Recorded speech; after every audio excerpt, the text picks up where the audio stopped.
तो गाइस, तो आज हम बात करने वाले हैं सेट चैप्टर के बारे में, यानी इसकी फुल रिवीजन करेंगे जैसा कि आपने थंबनेल में देखा था। ठीक है। इस वीडियो को शुरू करने से पहले मेरी आपसे रिक्वेस्ट है कि आपने इस चैप्टर को पढ़ रखा है, बस आप यहाँ इसे समराइज करने के लिए आए। ठीक है। इससे ज़्यादा मैं कुछ नहीं बोलना चाहता। चलिए शुरू करते हैं। सेट की definition, set is a well defined collection of object, यानी सेट क्या है? एक वेल डिफाइंड कलेक्शन है ऑब्जेक्ट की। ठीक है। सिंबल, इसे कर्ली ब्रैकेट से शो किया जाता है और कैपिटल लेटर से डिनोट किया जाता है। ठीक है।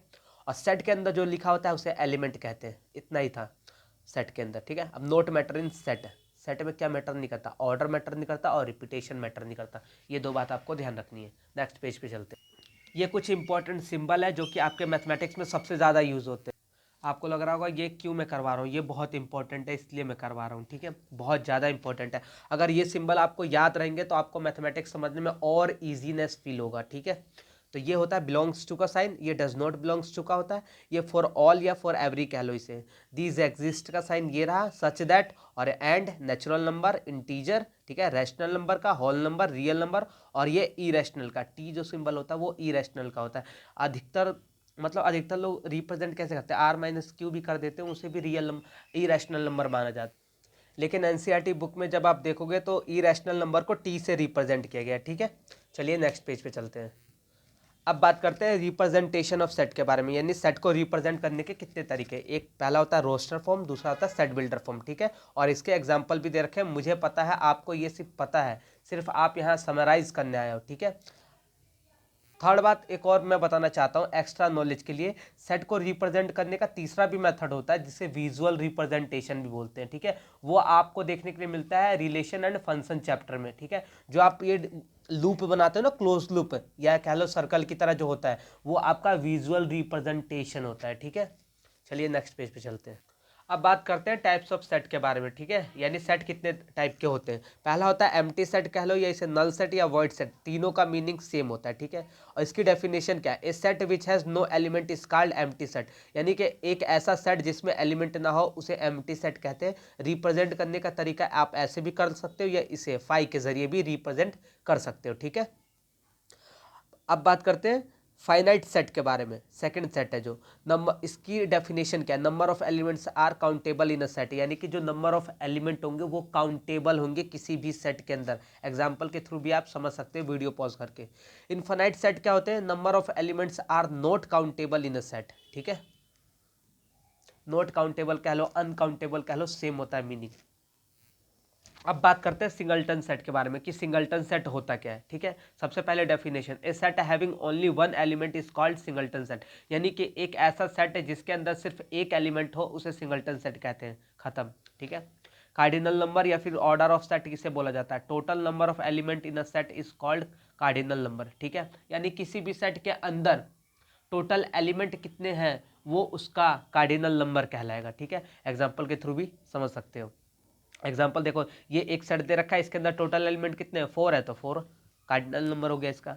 अब बात करते हैं इक्वल सेट की। ये सबसे ज़्यादा इंपॉर्टेंट है और सबसे ज़्यादा लोगों को कंफ्यूज करता है। ठीक है। तो मैं चाहता हूँ कि आपकी कंफ्यूजन इस वीडियो में खत्म हो जाए। ठीक है। अब बात करते हैं इक्वल सेट की। तो इक्वल सेट होता क्या है? इक्वल सेट का मतलब है कार्डिनल नंबर इक्वल होना चाहिए, पहली कंडीशन ध्यान रखना। दूसरी बात, एलिमेंट जो है वो सेम होना चाहिए। पहली बात, कार्डिनल नंबर इक्वल होना चाहिए और एलिमेंट सेम होना चाहिए। इसका मैं एग्जांपल देता हूं आपको। ठीक है। जैसे कि ये एक सेट दे रखा है मैं, ठीक, ए सेट, इसका कार्डिनल नंबर कितना है? 4 है, यानी एलिमेंट कितने इस सेट में? 1 2 3 4, 4 एलिमेंट है, इसीलिए इसका कार्डिनल नंबर 4 हो गया। ठीक है। सेकंड सेट देखो, सेकंड सेट में क्या है? ये बी सेट है, बी सेट में 5 3 1 2, यानी कि इसका भी कार्डिनल नंबर गिनोगे तो 1 2 3 4, 4 है कार्डिनल नंबर, है ना। आप पहली कंडीशन दोनों की सेटिस्फाई होती है कि कार्डिनल नंबर इक्वल होना चाहिए। ठीक है। अब दूसरी बात करते हैं, एलिमेंट सेम होना चाहिए। एलिमेंट सेम होने का मतलब क्या है? इसमें देखो 1 2 3 5 ये एलिमेंट है, इसमें देखो इसमें भी 1 है, इसमें भी 2 है, इसमें भी 3 है, इसमें भी 5 है, यानी दोनों का एलिमेंट भी सेम है, इसीलिए ये इक्वल सेट है। ठीक है। समझ आ गया। चलिए नेक्स्ट पेज पे चलते हैं। अब बात करते हैं इक्विवेलेंट सेट के बारे में। इक्विवेलेंट क्या होता है सेट है, इसे ध्यान से समझना वरना कंफ्यूज हो जाओगे इक्वल सेट और इक्विवेलेंट सेट में। इक्विवेलेंट सेट में क्या है? कार्डिनल नंबर पहले तो इक्वल होना चाहिए। ठीक है। इक्वल सेट में भी ये था कंडीशन पहला। दूसरी कंडीशन, एलिमेंट जो है वो डिफरेंट होने चाहिए। एलिमेंट कैसे होने चाहिए? डिफरेंट होने चाहिए। समझो कैसे, ये ए सेट दे रखा है हमें, ठीक है, और ये बी सेट दे रखा है। इसका कार्डिनल नंबर चेक करो, 1 2 3 4 5, 5 है इसका कार्डिनल नंबर, क्योंकि टोटल एलिमेंट ए सेट में कितने हैं? 5 है, तो 5 हो गया, ठीक है। बी सेट देखो, बी सेट के कार्डिनल नंबर 1 2 3 4 5, इसमें भी 5 है, ओके, दोनों का कंडीशन सेटिस्फाई। सेकंड कंडीशन देखते हैं। सेकंड कंडीशन में क्या? एलिमेंट जो है वो डिफरेंट होने चाहिए देखने में। एलिमेंट कैसे होने चाहिए? डिफरेंट होने चाहिए देखने में। अब देखो, इसमें 1 2 3 4 5 दे रखा है, इसमें ए ई आई ओ यू दे रखा है, यानी एलिमेंट देखने में डिफरेंट है लेकिन कार्डिनल नंबर सेम है। इसी को इक्विवेलेंट सेट बोलते हैं, ठीक है, समझ आ गया? इससे ईजी और कोई नहीं समझा सकता आपको, ठीक है। डिसजॉइंट सेट क्या होता है? डिसजॉइंट सेट का मतलब होता है ए इंटरसेक्शन बी, इसको A intersection B is equal to 5, यानी जिसमें कुछ भी कॉमन ना हो वो डिसजॉइंट सेट होता है, ठीक है। नेक्स्ट पेज पे चलते हैं। अब बात करते हैं सबसेट की, ठीक है। सबसेट क्या होता है? तो सबसेट सेट का छोटा भाई होता है, सिंपल शॉर्टकट में बोला जाए तो, ठीक है। ये उसकी डेफिनेशन जो कि आपसे कोई पूछने वाला नहीं है, बस आप पढ़ लो। A set a is called as subset of b set if all the elements of a are in b represent by set को सी के द्वारा, ऐसे रिप्रेजेंट किया जाता है सेट को, ठीक है। और ये बता रहा है कि अगर ए सेट है जो उसके सारे एलिमेंट बी सेट में होंगे तो वो ए सेट जो है वो सबसेट कहलाएगा बी सेट का। सिंपल सा था, ठीक है। मीनिंग रिप्रेजेंट किया जाता है सी से, ठीक है। जैसे कि ये एक सेट है, ये बी सेट है, ठीक है। ए सेट में दो तीन चार ये एलिमेंट है, इसमें देखो 1 2 3 4 5, यानी इसमें ज़्यादा है, ये एलिमेंट है प्लस में इससे ज़्यादा भी है, यानी कि ए जो है वो सबसेट है बी का। कह लो ए छोटा है बी से, ये भी कह सकते हो, ठीक है। सबसेट फॉर्मूला, सबसेट फॉर्मूला होता है 2 की पावर n, वेयर n क्या होता है? Number of element in a set, यानी कि एक सेट में कितने एलिमेंट हैं वो n बताता है, ठीक है। जैसे ए सेट दे रखा है, ठीक है, इसमें एलिमेंट कितने हैं? 1 2 3, यानी 2 की पावर 3 लिखोगे कितना आएगा? 8, यानी टोटल नंबर ऑफ सबसेट कितने आएंगे? 8। आंसर भी दे रखा है यहाँ पे, ठीक है। अगर वैसे ना हो तो बना के देख लेना, 1 2 3 4 5 6 7 8, ये देखो सबसेट करने पे भी 8 आया, फॉर्मूले से भी 8 आया, ठीक है। नेक्स्ट पेज पे चलते हैं। अब बात करते हैं पावर सेट के बारे में, ठीक है। पावर सेट क्या होता है? इसकी डेफिनेशन देखो, a set containing all the possible subset of particular set is called as its power set, ठीक है। पावर सेट डेफिनेशन से नहीं समझा, मैं समझाता हूँ तुम्हें इजीली तरीके से। पावर सेट को रिप्रेजेंट किया जाता है पावर सेट ऑफ इन ए, ठीक है, ऐसे करके, ये बात ध्यान रखना, ठीक। अब बात करते हैं पावर सेट होता क्या है। एक सेट लो सबसे पहले, ठीक है, उसका सबसेट करो, ठीक। एक सेट लिया हमने, उसका सबसेट किया, उसके बाद उसे वापस एक डब्बे में डाल दो, वो पावर सेट आ जाएगा। अब ध्यान से सुनना, देसी एग्जांपल के थ्रू। एक मछली लिया ना हमने, क्या लिया? फिश, ठीक है। एक मछली ली हमने, मछली के पीस किए, वो उसका सबसेट हो गया, यानी मछली सेट थी, मछली का जब पीस किया वो सबसेट हो गई, और वापस उसे जब थैले में पैक कर दिया तो वो उसका पावर सेट हो गया, ठीक है। समझ आया? इससे इजी कोई नहीं समझा सकता। अब बात करते हैं यूनिवर्सल सेट। यूनिवर्सल सेट क्या होता है? A set containing all possible elements is called universal set, यानी कि एक ऐसा सेट जो कि सारे पॉसिबल एलिमेंट को अपने अंदर डाल ले, अपने अंदर रख ले, उसे यूनिवर्सल सेट कहते हैं, ठीक है। रिप्रेजेंट किया जाता है उसे यू से, जहाँ पे आपको और मिले, ऑल मिले, एटलीस्ट मिले, इन सब का मतलब होता है यूनियन, ठीक है। क्या होता है? यूनियन। और इसकी जो ये जो मैं बोल रहा हूँ ना, आपको थोड़ा बेकार लग रहा होगा, ये बहुत यूज आएगा आपके जब आप पढ़ोगे परमुटेशन, कॉम्बिनेशन, और सबसे ज़्यादा यूज होगा प्रोबेबिलिटी में, ये बात ध्यान रखना, ठीक है। अब बात करते हैं इंटरवल के बारे में। तो इंटरवल भी 3 टाइप के होते हैं, ध्यान से सुनना। पहला होता है क्लोज इंटरवल, दूसरा होता है ओपन इंटरवल, और तीसरा होता है सेमी क्लोज्ड इंटरवल, या कह लो सेमी ओपन इंटरवल, एक ही बात होता है, ठीक है। अब मुझे पता है ये आपको सब कुछ आता है, बस आप रिवाइज कर रहे हो, ठीक है। अब बात करते हैं यूनियन की। यूनियन का मतलब एडिशन, सिंपल सा बात है, ऐड करो, ठीक है। सभी सेट को मिला के यूनियन करो, यानी ऐड करो सभी सेट को, ये होता है यूनियन। यूनियन का मतलब यू से इसे डिनोट किया जाता है, ठीक है। ऑल और एटलीस्ट, आइदर ए और बी, कहीं भी मिले समझ जाना यूनियन निकालना है, ठीक है, ये बात। अब बात करते हैं इंटरसेक्शन की। इंटरसेक्शन ऑफ सेट है, इसको रिप्रेजेंट किया जाता है ऐसे, ठीक है। एंड बोथ, जहां पे भी मिले समझ जाना उसका इंटरसेक्शन लेना है। Properties of the operation of union, यानी कि यूनियन की कुछ प्रॉपर्टी है वो पढ़ लेते हैं। ए यूनियन बी अगर इक्वल है बी यूनियन ए के, उसे कम्यूटेटिव लॉ कहा जाता है, ये बात ध्यान रखना, ठीक है। अगर ए यूनियन बी यूनियन करे सी के साथ, तो वो आएगा A union B union C, ठीक है, ये होता है एसोसिएटिव लॉ। उसके बाद ए यूनियन फाई करोगे तो वो ए आएगा, इसको बोलते हैं लॉ ऑफ फाई। अब देखते हैं ए यूनियन ए करने पे अगर ए आता है तो उसे एडम पुटम लॉ बोला जाता है। अगर यूनियन यूनिवर्सल सेट का यूनियन करोगे ए सेट के साथ तो वो यूनिवर्सल सेट आता है, जिसे लॉ ऑफ यूनिवर्सल भी कहा जाता है। ठीक है। Properties of the operation of intersection, यानी इंटरसेक्शन की प्रॉपर्टी बात करेंगे, वही सेम है यूनियन की तरह। अगर आपको यूनियन का एक बार याद हो जाएगा, वही सेम प्रॉपर्टी आपको इंटरसेक्शन में भी फॉलो करनी होगी। जैसे देखो A intersection B is equal to B intersection A, यानी कम्यूटेटिव लो। ठीक है। ए इंटरसेक्शन बी का अगर आप इंटरसेक्शन सी के साथ लोगे तो वो आएगा A intersection B intersection C, यानी कि एसोसिएटिव लो। ठीक है। फाई का इंटरसेक्शन लोगे ए सेट के साथ तो फाई आएगा। अगर यूनिवर्सल सेट का इंटरसेक्शन लोगे ए सेट के साथ तो ए आएगा, जिसे लॉ ऑफ फाई या फिर लॉ ऑफ फाई बोला जाता है। अगर ए इंटरसेक्शन ए करोगे तो वो ए आएगा, जिसे एडम पुटम लॉ बोला जाता है। ठीक। यह है हमारा डिस्ट्रीब्यूटिव लॉ, जो कि बहुत इंपॉर्टेंट होता है, इसे दम याद ही कर लेना। ए इंटरसेक्शन, अगर ए का इंटरसेक्शन लोगे बी यूनियन सी के साथ, वो इक्वल होगा A intersection B union A intersection C के। ठीक है। अब बात करते हैं डिफरेंस ऑफ सेट के बारे में, यानी सेट का जब डिफरेंस लिया जाता है तब क्या आता है। ठीक है। अब ये देखो डिफरेंस कैसे निकालोगे, इसमें भी बहुत ज़्यादा कन्फ्यूजन होती है। तो इसका दो तरीका होता है। ठीक। दोनों बताऊंगा मैं।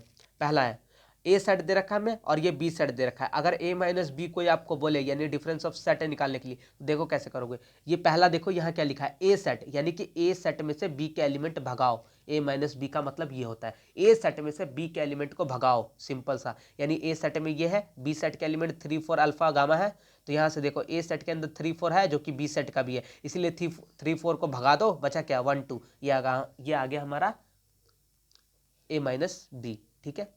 बी माइनस ए भी ऐसे ही होता है, बी सेट में से ए के एलिमेंट को भगाओ, बी सेट में से ए सेट के एलिमेंट को भगाओ, ये होता है बी माइनस ए। ठीक है। ये आएगा अल्फा गामा। ठीक। और last property A minus B is not equal to B minus A in general case, ये बात ध्यान रखना। अब बात करते हैं फॉर्मूले से ए माइनस बी कैसे निकालेंगे। अगर फॉर्मूले से निकालना हो तो a minus B is equal to a set minus का ए इंटरसेक्शन बी। ठीक है। ए सेट माइनस का ए इंटरसेक्शन बी कर लो, आपका ए माइनस बी आ जाएगा। ठीक है। ए माइनस बी को आप ऐसे भी कहीं लिखा मिले, अगर A intersection B complement, A intersection B complement, ये कॉम्प्लीमेंट का साइन है, अगर ऐसा भी कहीं आपको मिले तो समझ जाना ए माइनस बी ही मुझे फाइंड आउट करना है। ठीक। लास्ट डिसजॉइंट सेट, ये आप पढ़ चुके, फिर भी मैं बता रहा हूँ, A intersection B is equal to phi is called disjoint set. यानी जब ए का इंटरसेक्शन करोगे बी सेट के साथ और कुछ भी कॉमन नहीं आएगा, फाई आया, तब आप बोलोगे ये डिसजॉइंट सेट है। ठीक है। और देखते हैं, अब बात करते हैं कॉम्प्लीमेंट के बारे में। कॉम्प्लीमेंट होता क्या है, रिप्रेजेंट किया जाता है उसे ऐसे, आप ऐसे रिप्रेजेंट करो या फिर ऐसे रिप्रेजेंट करो या नॉट ए लिखा हो, इन सब का मतलब होता है कॉम्प्लीमेंट। ठीक है। इसकी प्रॉपर्टी होती है कुछ, वो याद करते हैं। एक कॉम्प्लीमेंट का कॉम्प्लीमेंट करोगे वो इक्वल होगा ए सेट के। ठीक है। फाई का कॉम्प्लीमेंट लोगे तो यूनिवर्सल सेट आएगा, और यूनिवर्सल सेट का कॉम्प्लीमेंट लोगे तो फाई आएगा। लास्ट प्रॉपर्टी है number of element in a set A plus number of element in set not A, ठीक है, is equal to number of universal set. नहीं समझ आया, फिर समझाता हूँ। आप ए सेट लो और ए सेट का कॉम्प्लीमेंट लो, दोनों को ऐड करोगे तो वो यूनिवर्सल सेट आएगा। ठीक। ये बात ध्यान रखना। कॉम्प्लीमेंट का मतलब होता है नहीं चाहिए, मुझे प्यार नहीं चाहिए, ऐसा मत समझना। ठीक है। चलो डायग्राम रिप्रेजेंटेशन भी बात कर लेते हैं। यूनिवर्सल सेट को कैसे डायग्राम से रिप्रेजेंट करोगे, ऐसे रेक्टेंगल बनाओ, ऊपर यू लिख दो, ये हो गया तुम्हारा यूनिवर्सल सेट। ठीक। Union A union B, A union B यानी ए और बी को लो। यूनियन का मतलब क्या होता है, ऐड करो, एडिशन करो, ऐड करो, एडिशन करो, यूनियन का मतलब यानी ए और बी को ऐड करके ये आया ए यूनियन बी, सिंपल सा। ए और बी को ऐड करो, ए यूनियन बी। और देखते हैं, बात करते हैं इंटरसेक्शन की। इंटरसेक्शन का मतलब ही होता था कॉमन। क्या होता था, कॉमन, यानी ए और बी में कॉमन पार्ट, ए और बी में कॉमन पार्ट, ए बी में कॉमन पार्ट, ये रहा, यही तो है कॉमन पार्ट, और कुछ नहीं मिलेगा तुम्हें, तो यही आप शेड करोगे। ठीक। अब बात करते हैं डिफरेंस ऑफ सेट के बारे में। डिफरेंस ऑफ सेट अभी पढ़ चुके हो, ट्रिक्स मैंने ये बताया, आप फील करके कैसे निकालोगे, पहला फॉर्मूले से कैसे निकालोगे, दूसरा आप डायग्राम में कैसे रिप्रेजेंट करोगे, तीसरी बात ध्यान रखना। डायग्राम में ए माइनस बी का मतलब क्या होता है, ए सेट में से बी को भगाओ, या फिर कह दो नॉट ए यानी ओनली ए। ए माइनस बी का मतलब है ओनली ए, अगर कहीं बी माइनस ए मिलेगा यानी ओनली बी, ये बात ध्यान रखना। ठीक है। ए माइनस बी का मतलब होता है ओनली ए, यानी ओनली ए को शेड करो। ठीक है।